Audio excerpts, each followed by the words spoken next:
Hello everybody, it's Mitch from GamingReset.com once again bringing you another installment of our Sega Master System A to Z Marathon. And this week we bring you Sega's 1989 release, Casino Games.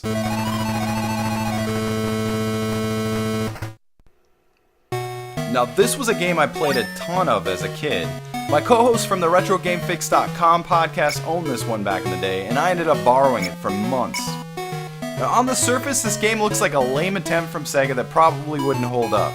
But let me assure you that you are totally wrong, somehow. Now, just for perspective, back in the day of the 8-bit systems, video game consoles were, I guess, largely looked at as toys and kids' games. And Sega tried to break that perception in the later days of the Master System, and I guess through their releases on the Genesis.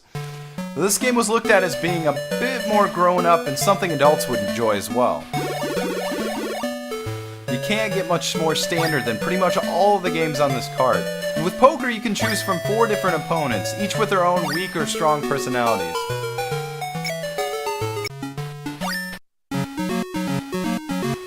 The graphics, in my opinion, are pretty nice for the system, and although these characters are mostly static, the music is interesting and changes with each game that you play.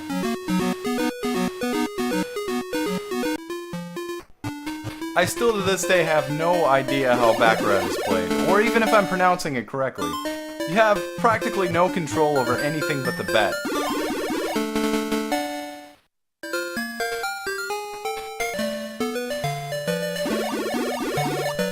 Besides the variety of games you can choose from, this game has a pretty cool and odd Easter egg that makes no sense at all except pretty much to make you laugh. Now, it's revealed after losing and or folding 10 times in a row.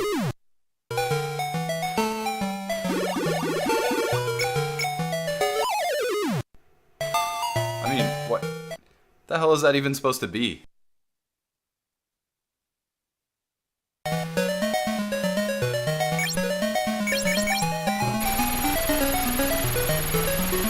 There's not a whole hell of a lot I can say about slot machines that you don't already know. You can bet in several different increments, and it's incredibly tempting to just bet everything and let it ride just for the hell of it.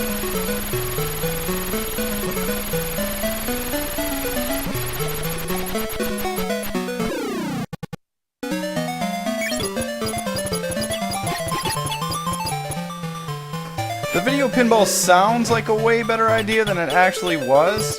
And you can choose basically from 3 different levels, which are determined by the slope of the table. It's completely bare, and yes, I actually am really trying here.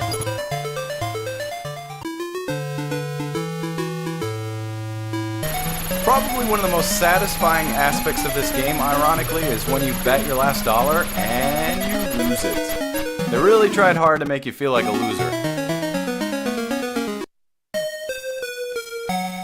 In closing, somehow, nostalgia aside, this is an incredibly addicting and fun game. The graphics, the sound, and the gameplay are top-notch in my book, and somehow it's pretty difficult to get bored, unless you're playing pinball.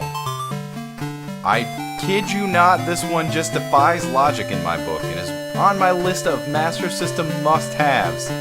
I'm easily going to give this one a 3.5 stars out of 5.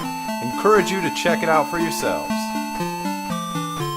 So with that, I'm going to walk with my head down into the shadows and say see you next time for our next installment of our Sega Master System A to Z Marathon.